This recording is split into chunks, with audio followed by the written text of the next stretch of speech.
Buenos días, mi nombre es Brandon Ramírez y les voy a hablar sobre el esfuerzo de flexión. Se denomina flexión al tipo de deformación que presenta un elemento estructural, alargado en una dirección perpendicular a su eje longitudinal. El término alargado se aplica cuando una dimensión es dominante frente a las otras. Un caso típico son las vigas, las que están diseñadas para trabajar principalmente por flexión. Igualmente, el concepto de flexión se entiende de elementos estructurales superficiales, como placas o láminas. Un punto de apoyo. Cuando un sólido está sujeto por uno de sus extremos y por el otro está sometido a una fuerza P que actúa perpendicularmente a su eje, se dice que está sometida a un esfuerzo de flexión. Dos puntos de apoyo. También surge un esfuerzo de flexión en un cuerpo cuando está sujeto por sus dos extremos y se aplica una carga sobre él. Momento flector. Los momentos de flexión ocurren cuando se aplica una fuerza a una distancia dada, a un punto de referencia, causando un momento de efecto. En los términos más simples, un momento flector es básicamente una fuerza que hace que algo se doble. Si el objeto no está bien sujeto, la fuerza de flexión hará que el objeto gire alrededor de cierto punto. Gracias. Ahora me corresponde hablar sobre el esfuerzo de fricción en vigas. Para empezar, las vigas son elementos estructurales muy usados en las construcciones para soportar cargas o darle estabilidad a las mismas. Y la fricción de estas se presenta cuando se aplican cargas perpendiculares al eje longitudinal. Cabe destacar que hay dos tipos de flexión, la aplicación de momento positivo y la aplicación de momento negativo. La aplicación de momento positivo es donde se produce un esfuerzo de compresión y esfuerzo de tracción. El esfuerzo máximo de compresión se presenta en la parte superior y el esfuerzo máximo de tracción se presenta en el lado inferior. Por otro lado, la fricción negativa sucede lo contrario, ya que el esfuerzo máximo de tracción se presenta en la parte superior y el esfuerzo máximo de compresión se presenta en el lado inferior. Para encontrar los esfuerzos de cada punto se debe distinguir los distintos tipos de cargas. La carga concentrada es cuando se aplica un área muy pequeña a un punto muy específico de una viga, y la carga distribuida, que es cuando la carga se aplica a lo largo o a cierta medida de una viga. Una viga puede ser sometida a cargas concentradas o a cargas distribuidas, o en algunos casos a cualquier combinación de ambas. En cuanto a tipos de apoyos o soportes, se encuentra el soporte fijo, que impide la traslación de un extremo de una viga, pero no su rotación. Está el soporte de rodillo, que impide la torsión de dirección vertical, pero no la horizontal. Por lo tanto, se puede resistir una fuerza vertical, más no la fuerza horizontal. Y el soporte empotrado, que impide la traslación y rotación, mientras que el extremo libre puede hacer ambas cosas. En consecuencia, en los empotramientos puede existir fuerzas y momentos de reacción.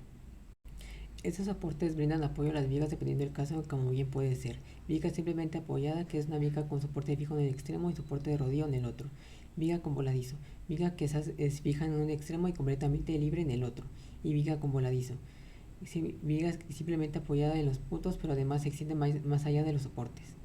Para concluir, la flexión de una viga puede ser afectada de acuerdo a ciertos factores, como bien puede ser la distancia de apoyos, materiales de la viga, la carga aplicada, propiedades geométricas de las vigas o los tipos de apoyos que se den a estas. Y eso sería todo por mi parte. Les agradezco su atención. Muy buenas noches, mi nombre es Diego Hernández y hoy les hablaré un poco acerca de vigas. Comencemos por los orígenes de la construcción en madera, al menos hablando de Japón y sus sistemas constructivos a base de la misma.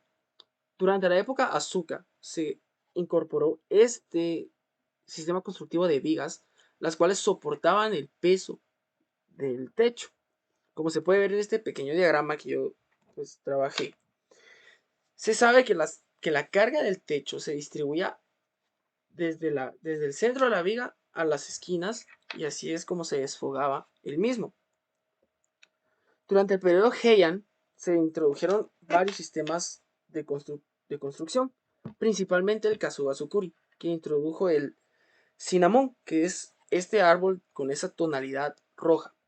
Luego el Sumiyoshi Tsukuri, que introdujo los sistemas de construcción con materiales más pesados para los techos, ya pueden ser piedra y demás.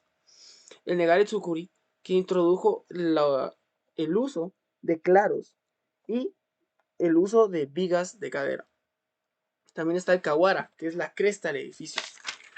Una cosa interesante con el Kawara es que, a pesar de ser una viga, no tiene ninguna función estructural, ya que solo es una viga decorativa. Así que, para contrarrestar este, este peso extra que se le agregaba al arte que se hacía en los techos, se diseñó este sistema, este sistema constructivo de tres elementos: el Nakatsuma, el Tokio y el Ebikorio. El Nakazuma es una viga que atraviesa todas las vigas. El Tokio es un soporte que a través de ménsulas sostiene el sistema del techo. Y está el Ebicorio, aunque no se aprecia aquí, pero es una viga que atraviesa el complejo por completo. Luego de eso podemos ver el Katsuori, que es la viga decorativa de la que estábamos hablando antes. El Katsuori tiene varias partes, como puede ser el Torabuma, que es la viga en sí, el Managawara, que son los adornos florales de la misma viga, y el Onigawara, que son los símbolos de los Oni. Los Oni son unos demonios japoneses que, según la religión sintoísta, alejaban a los malos espíritus. Luego de eso podemos ver el Chigi.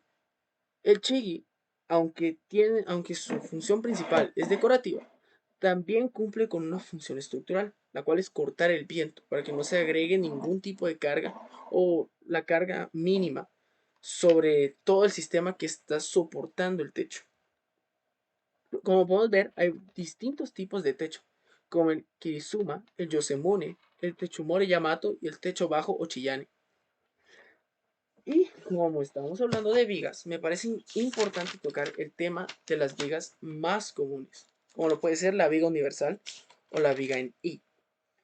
A esta viga se le conoce como la viga en I y es una de las más utilizadas en la construcción de acero. Los elementos horizontales se denominan alas y el elemento vertical se denomina alma. El alma resiste los esfuerzos cortantes y las alas los momentos de flexión.